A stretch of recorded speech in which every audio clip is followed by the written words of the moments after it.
Hello and welcome to the weekly Kashmir University Video Digest Quest. First, a look at the highlights. Chancellor inaugurates first scholars meet.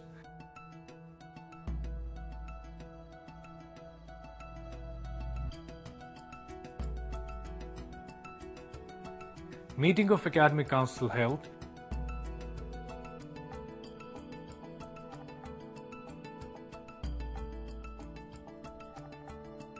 Research Counselor of the Iranian Embassy visits Kashmir University.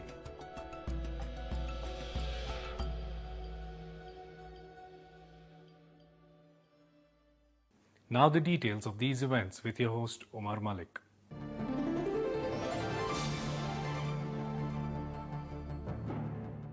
The Institute of Kashmir Studies Centre organized the first Young Scholars Conference in the university. The three-day conference was held to focus on young scholars, providing them opportunities to share their research, exchange ideas and develop future collaborations. Chancellor and Governor of the state, Mr. Narendra Nath Vohra, inaugurated the conference. Vice Chancellor Professor Khurshid Iqbal Indrabi, while presenting the welcome address, highlighted number of steps taken to disseminate academic freedom in the university. The devolution of powers to deans here at the university, empowering departmental committees and Board of Studies with flexibility to invite counterparts from sister or other universities, student participation in curriculum development and the process of evaluation, cross-disciplinary eligibility for PhD enrollment, 6-monthly evaluation of research in progress, freedom for departments to propose need-based budget have been some of the hallmarks of our efforts to facilitate greater academic freedom and transparency. The results have been quite encouraging, with institutional H-index that stood at dismal 5 in the year 2011, recording a surge to more than 38 at the end of 2016. While all the science departments have improved significantly, both in terms of their research output and generation of extramural grants, the social sciences departments, particularly the Department of Social Work, the Business School, Library and Information Sciences, EMMRC, etc., have helped the cause equally. Professor Indrabi said that academic freedom has shown considerable results in overall growth of the university. Honorable Sir, the academic freedom catering to the transdisciplinary learning has shown a dramatic turnaround in some of our lesser-known departments like Sanskrit, to record an enrollment of about 70 students as opposed to just a few in an OE program, with 30 of the students resorting to dedicated Hindi and Sanskrit medium of learning. The biggest focus on part of our administration has been the reform in examinations, which we have virtually transformed by incremental technological and innovative measures to suit the larger cause of the stakeholders. While the IIT type multiple assessments has replaced traditional semester and examination to bring about more student focus and better time management, the live display of awards is slowly replacing the concept of result declaration. Across the board eligibility for re-evaluation and or visualization of evaluated answer scripts has added greater transparency apart from adding to the university's credentials. Digital life cycle management for all the students, now mandated by the UGC, has been a big initiative, wherein this university is only among us a few to exhibit compliance to National Academic Depository Program. Presenting the inaugural remarks of the conference, Professor Sanjay Srivastava of Institute of Economic Growth, New Delhi, opined that complex societies need a strong social science to understand the complexities of the society.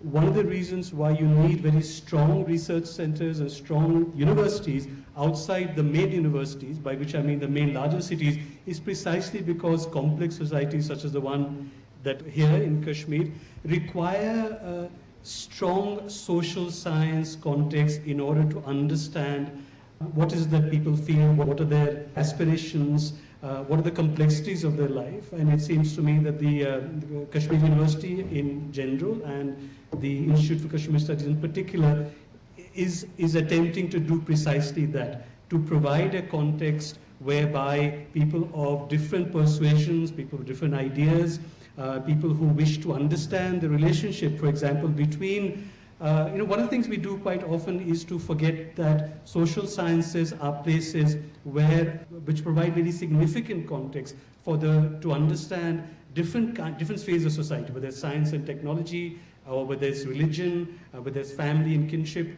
And it seems to me, what I understand at the Institute of Kashmiri Studies, that space has been provided. And that's why I congratulate my young colleagues, I congratulate the Vice Chancellor, I congratulate all of you who in future will be a part of the interdisciplinarity that the Institute of Kashmiri Studies is trying to promote. Professor Navneeta Chadda Bihara of Delhi University, while lauding the conference, said that it's important to strengthen such initiatives for the betterment of scholars. I think it's particularly important to impart and strengthen the skills of young researchers, and to that extent I really laud this initiative. I think it's an excellent idea to not just invite young scholars to share their ideas on a given thematic, on a given idea, but actually give them a completely open platform to listen what they have to say, what they have to research on, and then we as their supporters and facilitators, more than anything else, we can help them hone their research tools better, help them basically aspire to do what they're really wanting to do, research the issues, the problems, the problematics, the whatever they're wanting to research in. How can we assist that? How can we support that? How can we strengthen that? I think if that being the objective of this conference, I think it's very unusual and it's very refreshing, and I hope this is first in a very sustainable initiative that continues over the years to come, whether we are here or not. But I wish Institute of Kashmiri Studies and my young faculty colleagues from the Institute of Kashmiri Studies to really take on this initiative and take it forward in the years to come. Professor Amit Prakash of Jawaharlal Nehru University said that social science creates a discursive space wherein one can talk about problems and their solutions. Mostly the questions are answered through theoretical tools only. But theoretical tools don't help us embed that knowledge into the society itself, where empirical work of these scholars comes in very important.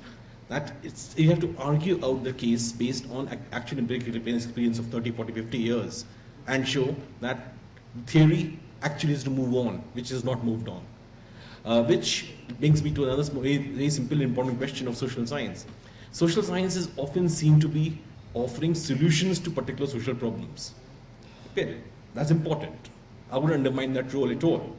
But more importantly, social science actually creates a discursive space to talk of problems, which can only be generated by all these variety of subject areas to be brought to bear, to asking that question, how do you prioritize individual rights, individual opportunities, privileges, and justice?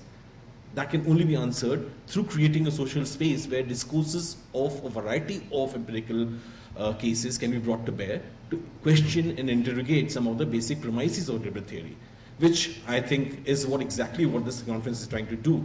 Chancellor and Governor of the state, Mr. Narendranath Vora, in his presidential address, explained that the reasons of introducing PG programs in the institute. It was considered useful to start a master's program in Kashmir studies. I had my own views on the subject, but I, for good reason, didn't interfere because this is the university's prerogative. I do not seek to dominate whatever decisions are taken here. I do strive to influence if I can, and if I can't, then I don't. This master's program was built on the premise that we shall have, virtually on a short basis, a reasonable number of scholars, young scholars, from our immediately neighboring countries, South Asia, essentially SAARC countries. And for this purpose, we had financial support from the South Asia Foundation, which, as it happened for some circumstantial reasons, has not continued. It is now dried up. He opined that it's sad to note that students are no longer becoming problem-solving assets. I was with Dr. Narayana Murthy of Infosys, and his entire speech for about 1 hour was to lament that our educational system is not producing the kind of students who are problem solving, who have the capacity to solve problems. Of course, very well said, very well thought out. But my own response is, students shall become capable of doing certain things, handling issues, problems, finding solutions, if our teachers and the institutions are capable of imparting such confidence and knowledge to the students. If our teaching systems are inadequate, if our teachers are not adequately interested in teaching, then the students will learn by rote, pass examinations, and try to get into one or the other service. Problem solving is a totally different thing. So therefore, I would say again, meeting of scholars, young scholars meet, is a milestone event in any university, particularly in the Institute of Kashmir Studies, which has gone up and down in the last couple of years, and I believe now we shall be having some perspective in the coming for the next 2-3 years.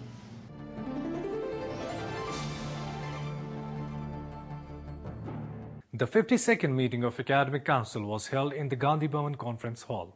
The Vice Chancellor, along with Dean Academic Affairs, Dean Research and Registrar, discussed various issues pertaining to academic with deans, heads and directors of different departments. During the meeting, many proposals put forward for introducing certificate or crash courses were discussed threadbare. The Academic Council discussed adoption of policy for transfer of credits in PG programs of the university. The evolving education scenario in the current world has forced many changes in the academics curriculum. The popularity of the massive online open courses, popularly known as MOOCs, has allowed universities to introduce such reforms. During the day-long meeting of the Academic Council, it was decided that the university shall grant credit for courses that are equivalent to its courses completed during the course of the program at the University of Kashmir or at any institution that it recognized. It was decided that the university will allow students who wish to take a course, either core or elective, at another institution to apply for credits in those courses, but with certain caveats. I made a suggestion to him that by गड़े मुद्दे नहीं उखाड़ने हैं, कैसे है, क्या नहीं है. तब तक क्या होता था, 10% of this ये जो overhead charges आते हैं, इसका 50% जाता था यूनिवर्सिटी चेस्ट में, 50% जाता था डीन रिसर्च ऑफिस में, जो उन्हीं दिनों शुरू हो गए. तब तक पूरा 50%, यानी कि 6 साल पहले तक पूरा overhead charge was in the custody of the university. So his statement that he has never seen this money is not correct. The Academic Council felt it necessary to establish a statutory body under the name of Research Council on the lines of Academic Council. This Research Council will seek wider involvement of experts, researchers and other stakeholders in prioritizing policy formulations. The Research Council would be an advisory body that would help university in strategic and transformative research. The Vice Chancellor will head the Research Council and the Council shall meet at least once in 6 months.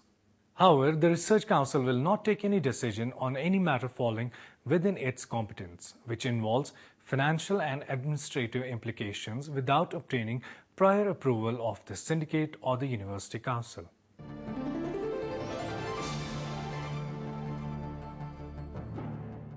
Research Councillor of the Iranian Embassy in India, Professor S. M. Raza Khalili, paid a visit to EMMRC, University of Kashmir, wherein he interacted with the faculty.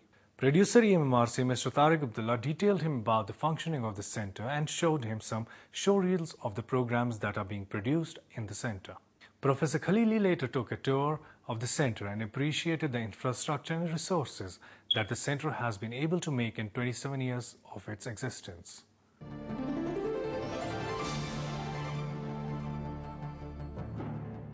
A condolence meeting of Kashmir University teachers, Quetta, was held to condole the demise of former Registrar and Dean Science, Professor G.N. Javed and Dr. Muhammad Yusuf of Persian Department. Mourners paid tribute to the departed souls and recalled their contribution towards Kashmir University.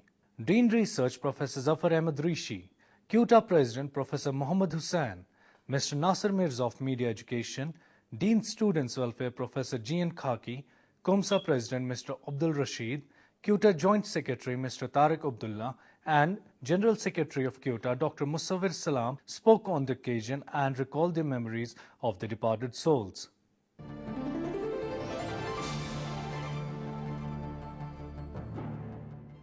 With this, we come to the end of today's program. In case you have missed some part of the program, you can log on to emmrckashmir.com, where you can watch the whole episode. Do send us your suggestions at our email address quest@emmrckashmir.com. Karl Popper said, "The more we learn about the world and the deeper our learning, the more conscious, specific and articulate will be our knowledge of what we do not know, our knowledge of our ignorance." With these words, I take your leave. See you next week. Goodbye.